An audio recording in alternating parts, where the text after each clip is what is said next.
write a short note on hearsay evidence? Ans. Hearsay evidence. The general rule of law of evidence is that oral evidence must be direct, that is to say, a fact to be proved by oral evidence must be deposed before the court by one who has first-hand knowledge of that fact. This rule that oral evidence must be direct is incorporated under Section 60 of Evidence Act. Rule makes hearsay evidence or indirect evidence inadmissible. Basis of this rule is legal necessity. When a person appears in court to depose about a fact of which he has direct or first-hand or original knowledge, then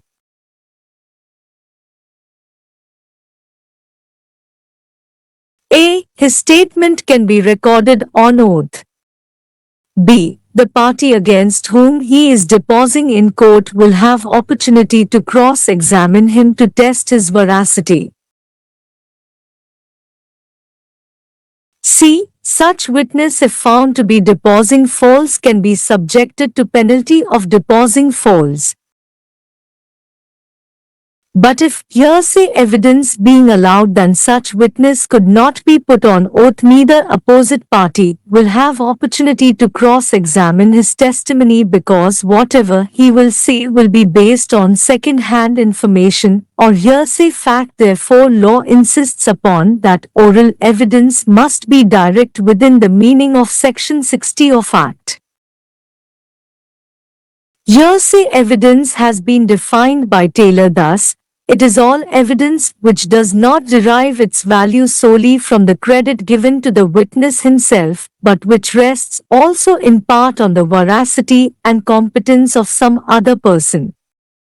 Hearsay thus means that which a witness does not say of his own knowledge, but says that another has said or signified to him.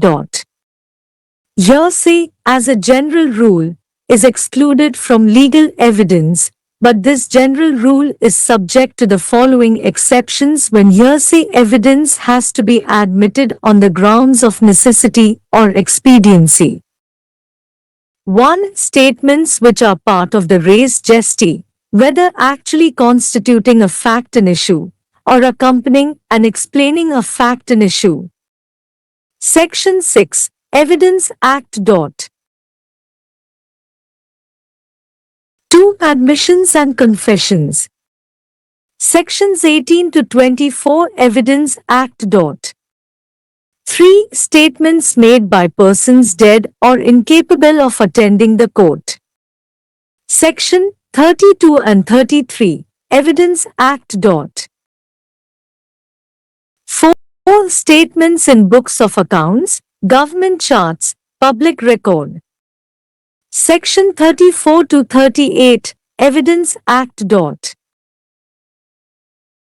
5. Opinion of experts expressed in treaties offered for sale when it is not possible or convenient to bring them as witness. Proviso to Section 60 Evidence Act.